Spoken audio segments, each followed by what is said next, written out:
തങ്കത്തിങ്കൾ YouTube ചാനലിലേക്ക് എല്ലാവർക്കും സ്വാഗതം. പതിവ് പോലെ കുക്കിംഗ് വീഡിയോ ആയിട്ട് നമ്മുടെ മേഴ്സിക്കുട്ടി റെഡിയായി നിൽപ്പുണ്ട്. ഇതെന്താ മേഴ്സിക്കുട്ടി നമ്മുടെ റെസിപ്പി?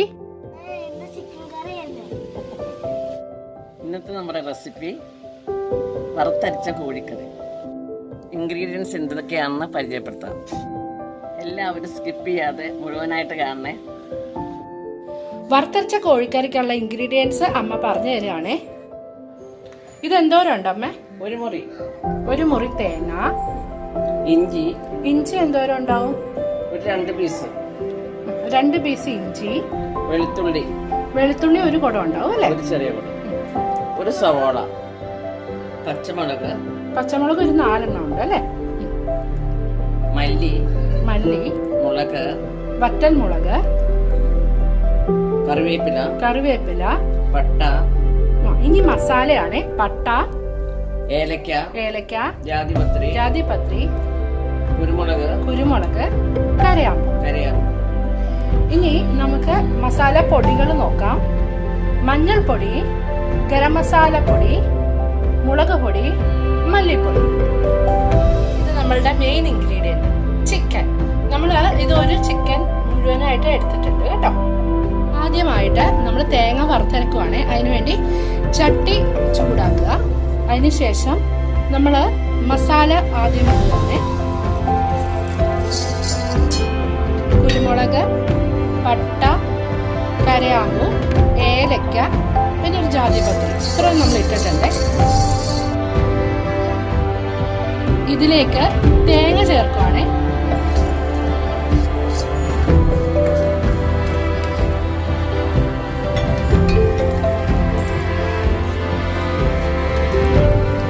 തേങ്ങ ചേർത്തിട്ട് അത്യാവശ്യം നന്നായിട്ട് ഇളക്കി കൊടുക്കാം. ഇപ്പം തീ നമ്മൾ ഒരു ഹൈ ടു മീഡിയം ഫ്ലെയിമിലാണ് ഇട്ടിരിക്കുന്നത്. അടുത്തതായി നമ്മൾ ഇതിലേക്ക് തന്നെ മുഴുവൻ മല്ലി ഇടുവാണ്.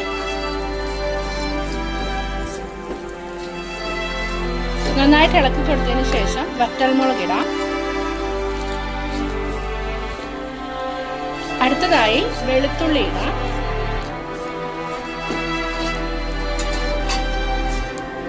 നമ്മൾ 2 തണ്ട് കറിവേപ്പിലയും കൂടി ഇടുന്നുണ്ടേ.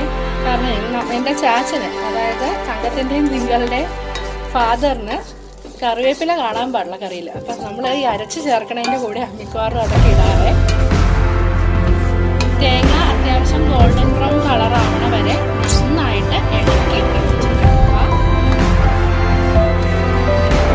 അമ്മ. ഇപ്പം തേങ്ങ മൂത്തതിൻ്റെ നല്ല മണം വന്നിട്ടുണ്ടല്ലോ. പാകമായോ? ഇത് കുറച്ചും കൂടെ ബ്രൗണിഷ് ആവണമെന്നാണ് നമ്മുടെ മേഴ്സിക്കുട്ടി പറയുന്നത്. മേഴ്സിക്കുട്ടിന്ന് ഞാൻ വെറുതെ വിളിക്കണ കേട്ടോ, അമ്മയാണ്. അത് മാത്രമല്ല, എൻ്റെ ഡാഡി ഉണ്ടായിരുന്ന സമയത്ത് ഇയാളെ മാഷേന്നാണ് വിളിച്ചിരുന്നത്. ഇവര് പരസ്പരം മാഷേന്നാണ് വിളിച്ചോണ്ടിരുന്നത്. കണ്ടില്ലേ? ഇങ്ങനെ നല്ല ഒരു ഗോൾഡൻ ബ്രൗൺ കളർ ആവുമ്പോഴത്തേനും നമുക്ക് കുറച്ച് മസാലപ്പൊടികളും കൂടി ഇടാവേ. ഈ സമയത്ത് നമ്മൾ തീ സിമ്മിലിടുക. പുതിയ ആൾക്കാരാണ്, തുടക്കക്കാരാണ് ഇപ്പോൾ കുക്കിംഗ് ചെയ്യാൻ വേണ്ടി ഈ വീഡിയോ കാണുവാണെങ്കിൽ തീ സിമ്മിലിടുന്നതിന് പകരം ഫ്ലെയിം ഓഫ് ആക്കിയിട്ടിട്ട് ചെയ്താലും മതി. കാരണം ഈ മസാലപ്പൊടികൾ ഇടുമ്പോൾ പെട്ടെന്ന് കരിഞ്ഞു പോകാൻ സാധ്യതയുള്ളത് കൊണ്ടാണ്. ഇതിലേക്ക് നമ്മൾ ആദ്യം മല്ലിപ്പൊടി ഇടുകയാണേ. ഇനി മുളക് പൊടി. ഇതിനു ശേഷം ഫ്ലെയിം ഓഫാക്കി ഈ വറുത്തര നമുക്ക് ചൂടാറാൻ വേണ്ടി മാറ്റി വെക്കാം.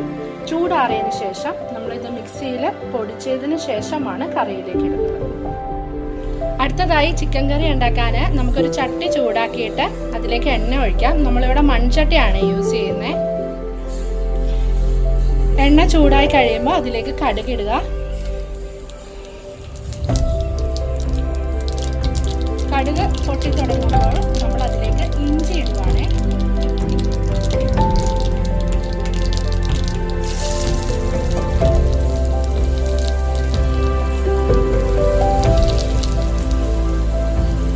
അടുത്തതായിട്ട് സവോള, 2-3 വറ്റൽമുളക് ഇടുന്നുണ്ട്. പച്ചമുളക്, കറിവേപ്പില എല്ലാം ഇട്ടിട്ട് നന്നായിട്ട് ഇളക്കി കൊടുക്കുക. ഇത് ഒരു നേരിയതായിട്ട് ഏകദേശം ഒരു ഗോൾഡൻ ബ്രൗൺ ആവണ വരെ നമ്മളിങ്ങനെ ഇളക്കുന്നുണ്ടാവേ. സവാള അത്യാവശ്യം മൂപ്പായിട്ടുണ്ട്. അതിലേക്ക് ഒരു പിഞ്ച്, അതായത് ഒരു 1/2 ടീസ്പൂൺ മഞ്ഞൾപ്പൊടി ഇട്ടു. അതിലേക്ക് ഒരു ടീസ്പൂൺ മുളക് പൊടിയും ഇട്ടിട്ടുണ്ട്. ആ പൊടികൾ എല്ലാം അത്യാവശ്യം മൂത്തിട്ടുണ്ട്. അതിലേക്ക് കോഴി ഇട്ട് കൊടുക്കാം. അതുപോലെ തന്നെ എരിവ് അധികം വേണ്ട എന്നുള്ളവർക്ക് കാശ്മീർ ചില്ലി ഒരു ഓപ്ഷനായിട്ട് യൂസ് ചെയ്യാവേ. ഇതിപ്പം നമ്മൾ ഒരു നോർമൽ എരിവുകാർക്ക് വേണ്ടിയുള്ള ചിക്കൻ വറുത്തരയാണ് നമ്മൾ ചെയ്യുന്നത്. ഇതിലേക്ക് ആവശ്യത്തിന് ഉപ്പിടുക. എന്നിട്ട് ഇളക്കിയിട്ട് അടച്ചു വെച്ച് വേവിക്കാം. നമ്മളിപ്പോൾ ഇതിൽ 1 സ്പൂൺ ഉപ്പാണ് ഇട്ടിരിക്കുന്നത്. ഉപ്പൊക്കെ നമ്മുടെ പാകത്തിനായിരുന്നു. അടച്ചു വെച്ച് വേവിക്കാം. ഈ സമയത്ത് നമ്മൾ ആദ്യം വറുത്ത് വെച്ചിരിക്കുന്ന നമ്മുടെ തേങ്ങയുടെ കൂട്ടുണ്ടല്ലോ, അതിൻ്റെ ചൂടൊക്കെ ആറിയിട്ടുണ്ട്. അത് നമ്മൾ മിക്സിയിലിട്ട് നന്നായിട്ട് പൊടിച്ച് വെക്കാം. ഇത് നമുക്ക് ഒന്ന് അരച്ച് കൊണ്ടുവരാം. അപ്പോൾ ഇത് ഇങ്ങനെ അരച്ച് കഴിയുമ്പോൾ ഇതുപോലെയായിരിക്കും ഇരിക്കുന്നുണ്ടാവാം.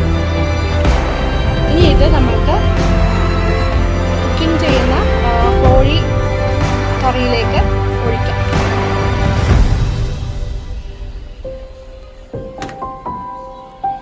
അതിനുശേഷം നന്നായി ഇളക്കി യോജിപ്പിക്കുക. ആവശ്യത്തിന് വെള്ളം ഈ സമയത്ത് നമുക്ക് ചേർക്കാവുന്നതാണ്. അപ്പോൾ നമ്മൾ മിക്സിയിലുള്ള ബാക്കി മസാല പൊടിച്ചതിൻ്റെ ബാക്കി വന്നിരിക്കുന്നതിൽ ഒരു 1/2 കപ്പോളം വെള്ളം ഒഴിച്ചിട്ട് അത് ഇതിൻ്റെ ഉള്ളിലോട്ട് ചേർക്കുന്നുണ്ട്. ഇനി ഇത് നന്നായിട്ട് കുക്കാവാൻ വേണ്ടി നമുക്ക് അടച്ചു വെച്ച് വേവിക്കാം.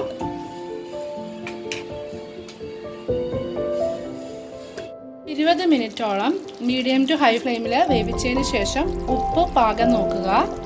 ഉപ്പ് കുറവാണെങ്കിൽ കുറച്ചും കൂടി ഉപ്പിട്ട്, നമ്മളുടെ അളവിനുള്ള ഉപ്പിട്ട് അതിനുശേഷം വിനാഗിരി ഒഴിക്കാം.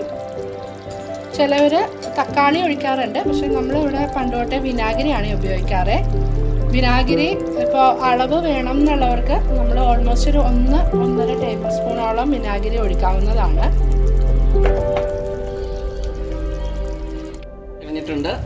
നമുക്കിനി തീ ഓഫ് ചെയ്യാം. കുറച്ച് തങ്കത്തിന് ടേസ്റ്റ് ചെയ്യാൻ കൊടുക്കാവേ. തങ്കം, ചിക്കൻ കറി ഇഷ്ടമായ? ഇതാണ് നമ്മളുടെ വറുത്തരച്ച ചിക്കൻ കറി. എല്ലാവരും നമ്മളുടെ ചാനൽ ലൈക്ക് ചെയ്യുക, സബ്സ്ക്രൈബ് ചെയ്യുക. നിങ്ങളും ഇങ്ങനെയാണ് വീട്ടിൽ വറുത്തരച്ച ചിക്കൻ കറി ഉണ്ടാക്കുന്നത്? അഭിപ്രായം ഒന്ന് കമൻറ്റ് ചെയ്യണേ. കുക്കിംഗ് ഇഷ്ടപ്പെട്ട് കഴിഞ്ഞാൽ സബ്സ്ക്രൈബ് ചെയ്യുകയും കൂട്ടുകാർക്കൊക്കെ ഒന്ന് ഷെയർ ചെയ്യുകയും വേണേ. Thanks for watching.